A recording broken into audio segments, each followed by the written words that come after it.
गुरु महाराज की जय।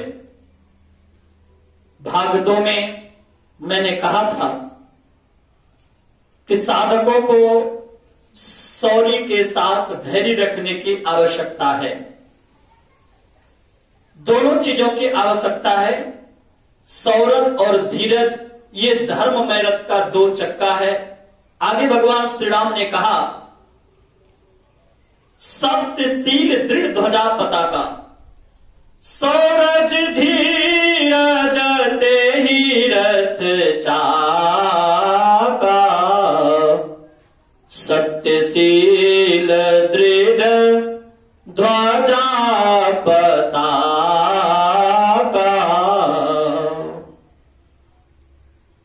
सत्य और शील अर्थात उस साधक या साधिकाएं के अंदर आत्मबल की शक्ति बढ़ेगी, वही साधक अपने मन को निग्रह कर पाएंगे जिन साधक के अंदर सत्य का गुण है।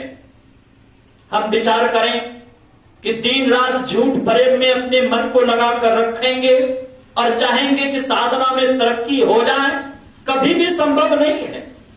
साधना में तरक्की के लिए हम लोगों को सत्य का आचरण करना पड़ेगा। धर्ममय रथ का ये ध्वजा है। ध्वजा लकड़ी को कहते हैं, बांस को कहते हैं, और उसके ऊपर जो कपड़े लगे हुए होते हैं उसको पताका कहते हैं। तो धर्ममय रथ का ध्वजा है, बांस है क्या? सत्य। और जो सत्य पर टिका हुआ होता है क्या? तो शील। अर्थात साधकों को सत्यभाषी बनने की आवश्यकता है, सत्यवादिता होने की आवश्यकता है। जो साधक दिन रात झूठ प्रेम में अपने मन को लगाकर रखेंगे वे कभी भी मन रूपी रावण को मार नहीं सकेंगे। इसी बात को भगवान श्री राम ने नवधा भक्ति के क्रम में कहा कि छठदम शील विरति बहुकर्मा, निरत निरंतर सज्जन धर्मा। इंद्रियों का निग्रह करना और इंद्रियों को निग्रह करने के लिए निरत निरंतर सज्जन धर्मा, सज्जनों के धर्म का पालन करना पड़ेगा। अर्थात झूठ, चोरी, नशा, हिंसा और व्यभिचार, इन 5 पापों से बचकर रहना पड़ेगा।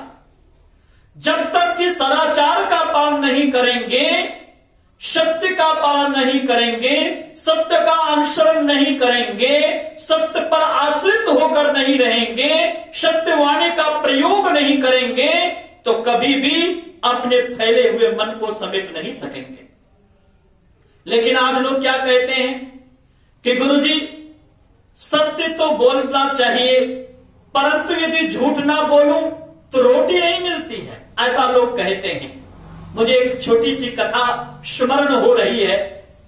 संत एकनाथ जी महाराज के पास एक चोर गया। हालांकि वो चोर रास्ते में यात्रा कर रहा था, लेकिन चोर के मन में था यदि किसी देवालय का दर्शन हो जाए, मन्नत यदि मांगू तो मन्नत पूरी होगी, चोरी अच्छी रहेगी। लेकिन कहीं भी यात्रा करते समय किसी मंदिर का दर्शन नहीं हुआ। मन में विचार आया कि लोग कहते हैं कि नर के रूप में हरि होते हैं संत, तो संत की कुटी है, तो संत एकनाथ जी महाराज के कुटी के अंदर चले गए। संत एकनाथ जी महाराज को प्रणाम किए। जैसे संत एकनाथ जी महाराज को प्रणाम किए तो संत एकनाथ जी महाराज ने कहा, तुम्हारा नाम क्या है? नाम बता दिया। क्या करते हो? अब तो बेचारे संकोच में पड़ गए कि क्या उत्तर दूं। लेकिन मन में विचार आया कि जब नर के रूप में नारायण है तो इनसे छुपा हुआ क्या है? इनसे झूठ नहीं बोलना चाहिए, भगवान से झूठ नहीं बोलना चाहिए। हाथ जोड़ करके कहा, गुरुजी क्षमा करें, मैं तो चोरी करता हूं। चोरी करते हो?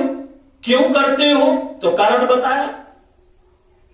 कहा, बेटा चोरी करते हो कि और कोई पाप करते हो?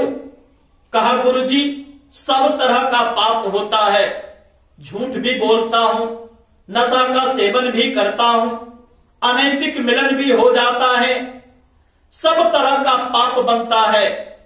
संत एकनाथ जी महाराज ने कहा कि बेटा तुम तुम तो भवानी पुत्र हो, और भवानी पुत्र किसी संत महापुरुषों को यदि प्रणाम करते हैं तो खाली हाथों प्रणाम नहीं करते, और तुमने मुझे प्रणाम किया परंतु खाली हाथों कुछ दिए बगैर। तो चोर ने कहा, गुरुजी महाराज क्षमा करें, यदि मेरे पास कुछ देने का होता तो मैं दे देता, और यदि कुछ देने का सामर्थ्य होता तो मैं चोरी क्यों करता। संत एकनाथ जी महाराज ने कहा, बेटा तुम्हारे अंदर देने का सामर्थ्य है, यदि तुम्हारे अंदर ईमानदारी हो और तुम देना चाहते हो तो तुम जरूर दे सकते हो। तो चोर ने कहा कि गुरुजी महाराज यदि मेरे पास कुछ देने का है, आपके दृष्टि में यदि कुछ देने के लायक मेरे पास कुछ है तो जरूर मांगिए, मैं देने को तैयार हूं। तो संत एकनाथ जी महाराज ने कहा, बेटा तुम बहुत तरह के पापों को करते हो, उन अनेक तरह के पापों में से यदि तुम कुछ दान नहीं, धन का दान नहीं दे सकते हो, वस्त्र आभूषण का दान नहीं दे सकते हो, फल फूल का दान नहीं दे सकते हो, तो तुम जो बहुत तरह का पाप करते हो उन पापों में से कोई एक पाप दान कर दो। संत एकनाथ जी महाराज ने जैसे ये बातें कही तो उस चोर ने कहा कि गुरुजी महाराज चोरी को छोड़कर आप कोई भी एक पाप लेना चाहें तो ले सकते हैं। तो संत एकनाथ जी महाराज ने कहा, बेटा देने का मतलब समझते हो ना। कहा गुरुजी मतलब समझता हूं कि जिन चीजों को मैं दे देता हूं उस पर मेरा कोई अधिकार नहीं होता। संत एकनाथ जी महाराज ने कहा, बेटा तुमने ठीक समझा, दान दिए हुए पर अधिकार करना यह पाप का भागी है, इसलिए जो कुछ तुम दोगे उस पर तुम्हारा अधिकार नहीं होगा। कहा महाराज बिल्कुल मेरा अधिकार नहीं होगा, आप मांग लीजिए, जो मांगना चाहते मांग लीजिए। तब संत एकनाथ जी महाराज ने कहा, बेटा आज से तुम झूठ का दान दे दो, आज के बाद कभी झूठ मत बोलना।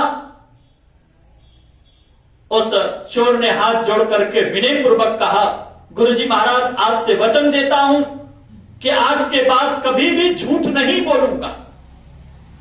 इतना कह करके वो चोर चोरी करने के लिए आगे बढ़ा। रात्रि का समय था। जैसे ही नगर में प्रवेश किया तो संजोग उस नगर के जो, उस राज्य के जो राजा थे वे वेश बदल करके नगर में भ्रमण कर रहे थे। जैसे चोर के ऊपर दृष्टि पड़ी तो चोर से पूछा कि तुम कौन हो। तिन्होंने सीधे शब्दों में कहा कि मैं चोर हूं। चोर हो? चोर तो मैं भी हूं। कहां चोरी करोगे? कहा ये पता नहीं है, अभी पता कर रहा हूं। कहा पता क्या करना, मैंने तो पता कर लिया है, लेकिन अकेले हिम्मत नहीं हो रही थी। अब तुम मिल गए हो तो दोनों एक साथ चोरी को अंजाम देंगे। एक कहावत है ना, चोर चोर मसेरा भाई। तो दोनों चोर ने विचार किया। उन्होंने कहा कि राजा के घर चोरी करो, मेरे पास तो उनके तिजोरी का चाबी का भी पता है, रास्ता, गुप्त रास्ता का भी पता है। तो संत एकनाथ जी महाराज के द्वारा निर्देशित वो चोर झूठ तो नहीं बोलता था। उन्होंने कहा कि अच्छा ठीक है चोरी करूंगा, लेकिन उस राजा, वेश बदले राजा ने कहा कि चोरी में जो कुछ भी माल मिलेगा उस पर आधा अधिकार होगा। मैं चोरी करने के लिए अंदर नहीं जाऊंगा, बाहर पहरा करूंगा, तुम अंदर जाओगे, जो कुछ मिलेगा उसमें आधे की हिस्सेदारी मेरी होगी। उस चोर ने स्वीकार कर लिया। वो गुप्त रास्ते से चाबी लेकर अंदर प्रवेश किया। वहां गुप्त रास्ते में भी द्वारपाल था। द्वारपाल ने पूछा तुम कौन हो जी? उन्होंने कहा कि मैं चोर हूं। झूठ तो बोलना नहीं था, सीधे शब्दों में कहा मैं चोर हूं, तुम देखते नहीं चोरी करने के लिए जा रहा हूं। उस द्वारपाल के मन में विचार आया, यदि चोर होता तो ये कहता कि मैं चोर हूं। यकीन नहीं किया, लगा कि राजा का कोई विशेष आदमी है, उनको छोड़ दिया, अंदर जाने दिया। दूसरा द्वारपाल था, उन्होंने भी पूछा कि कहां जा रहे हो? क्या तुमको दिखाई नहीं देता कि चोरी करने जा रहा? उन्हें भी विश्वास नहीं हुआ, उन्होंने भी छोड़ दिया। वो अंदर प्रवेश किया। नौकर था, बहुत खजाना था वहां पर, बहुत सारी सामग्री थी, सोने चांदी हीरे मोती जवाहरात अनेक रत्न थे। बहुत सी सामग्रियों को देखा, लेकिन मन में विचार किया कि थोड़ी सामग्री हो लेकिन कीमती हो, जो लोगों को पता भी ना चले। तो खोजते खोजते एक हीरे का लॉकर था, उसको खोला तो उसमें 3 हीरे पड़े हुए थे, बेश कीमती हीरे थे, पूर्वजों की संपत्ति रही होगी। बेश कीमती हीरे को देखा, 3 हीरे थे, 3 में से 2 हीरों की चोरी कर ली। 2 हीरों की इसीलिए चोरी की कि बंटवारा करने में दिक्कत नहीं होगी। यदि तीनों हीरों की चोरी की होती तो मन में विचार आया कि तीनों हीरों की चोरी करूंगा तो बंटवारा करने में दिक्कत होगी, इसलिए 2 हीरों की चोरी की। 2 हीरों की चोरी करने के बाद बाहर निकला, एक हीरे राजा को दिया, अर्थात वेश बदले हुए राजा को, और दूसरा अपने पास रखा। उस राजा ने पूछा, क्या 2 ही हीरे मिले और कुछ नहीं मिला? कहा था तो बहुत कुछ, लेकिन ज्यादा लेना मैंने अच्छा नहीं समझा। इस हीरे के लॉकर में भी 3 हीरे थे, लेकिन मैंने 2 हीरों की चोरी की ताकि बंटवारा करने में दिक्कत नहीं हो। इतना कहकर एक दूसरे अपने अपने गंतव्य को गए। सुबह होकर के राजा साहब ने मंत्रियों से कहा कि खजाना का निरीक्षण किया जाए, राजकोष का निरीक्षण किया जाए। मंत्री ने निरीक्षण किया, सब कुछ तो ठीक था, लेकिन हीरे की तिजोरी में से 3 हीरों में से 2 हीरों की चोरी हो गई थी। मन में विचार आया, 2 हीरों की चोरी चोर ने किया तो तीसरे हीरे को कौन ले जाएगा? अर्थात जब चोरी हुई है तो तीसरे हीरे को अपने पास, अपने शरीर में कपड़ों में छिपा लिया और राजा के पास आकर कहा, महाराज राजकोष में चोरी हो गई, पुरखों की जो संपत्ति थी हीरे, बेश कीमती हीरे, वो हीरों की चोरी हो गई, तीनों के तीनों हीरों की चोरी हो गई। राजा ने कहा, तीनों हीरों की चोरी हो गई, कैसे हुई? पता लगाने के लिए भेजा और उस व्यक्ति का पता लगा करके राज दरबार में हाजिर किया। राजा साहब ने कहा, क्या तुमने राजकोष में चोरी की है? तो एकनाथ जी महाराज की बात को स्मरण करके उन्होंने कहा, हाँ महाराज मैंने चोरी की। क्यों चोरी किया? कारण बताया। क्या क्या चोरी किया? तो उन्होंने कहा, महाराज क्या क्या नहीं, बल्कि 2 हीरों की चोरी की है। कहा उसमें तो 3 हीरे थे।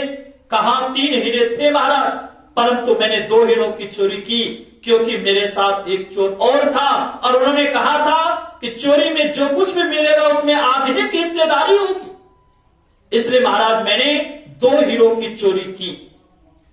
जैसे कहा 2 हीरों की चोरी की, तो मंत्री ने कहा, महाराज ये चोर झूठ बोलता है, इन्होंने 3 हीरे की चोरी की है। यदि तीनों हीरे थे तो ये 1 हीरा गया कहां? उन्होंने कहा, महाराज मैं कभी झूठ नहीं बोलता, मैं जो कुछ बोल रहा हूं सच बोल रहा हूं, मैंने मात्र 2 हीरों की चोरी की है, तीसरे की नहीं। राजा विचार करने लगे। रात में इन्होंने कहा था कि 3 हीरे थे, मैंने 2 हीरों की चोरी की है, अभी भी वो कह रहा है कि 2 हीरों की चोरी की है। तब राजा ने सिपाहियों से कहा कि मंत्री के शरीर को सर्च किया जाए, खोजा जाए। जब शरीर के कपड़ों को अच्छी तरह से खोजा गया तो उसी शरीर में कपड़े में छिपे हुए हीरे मिले। राजा को बड़ा दुख हुआ, रक्षक ही भक्षक हो तो राज्य कैसे चलेगा? उन्होंने तुरंत घोषणा की कि अभी से मैं इस मंत्री के पद से आपको बर्खास्त करता हूं और चोरी के दंड में काला पानी का सजा देता हूं। इतना जो कहना था वो मंत्री को बर्खास्त कर दिया, हीरे ले लिए।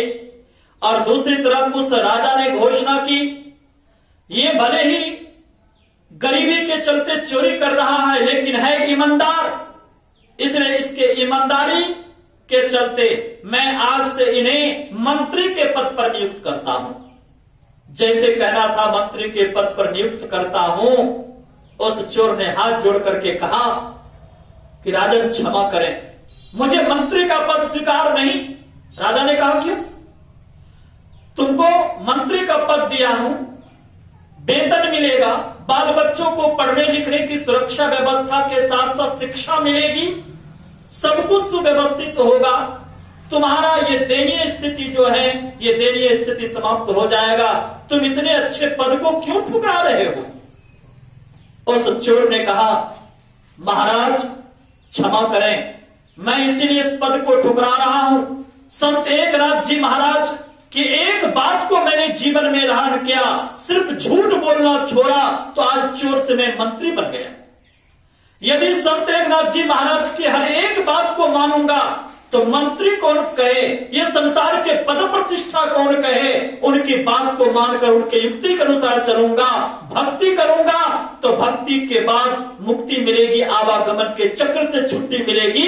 इसलिए संसार का वस्तु व्यक्ति मुझे बिल्कुल नहीं चाहिए, मुझे यह मंत्री का पद नहीं चाहिए। विचार करिए कि सत्य में कितनी ताकत है, जो एक अच्छे से अच्छे योग्यता को प्रदान करता है, अच्छी शक्ति प्रदान करता है, आत्मबल देता है, और साथ ही साथ साधना के पथ पर चलने वाले साधकों के लिए सत्य एक वरदान का रूप है। अर्थात संत महापुरुष लोग कहते हैं कि भगवान ने 2 आंखें दिया है, 2 कान दिया है, 2 नाक दिया है, परंतु मुख एक दिया है। क्योंकि बहुत ज्यादा देखो, सुनो बहुत, सूंघो बहुत, लेकिन बोलो कम, और जितना बोलो सत्य बोलो। जो सत्य का आचरण करेंगे उनके मन में विकृति कम आएगी, और जिनके मन में विकृति कम आएगी उनको भजन करने में बल मिलेगा। इसलिए भगवान श्री राम ने कहा कि सत्य का आचरण करो, सत्यवादिता बनो, ये सत्य ध्वजा है। आगे के भाग में शील क्या है, इन शील की बातों को मैं सुनाऊंगा। श्री सद्गुरु महाराज की जय।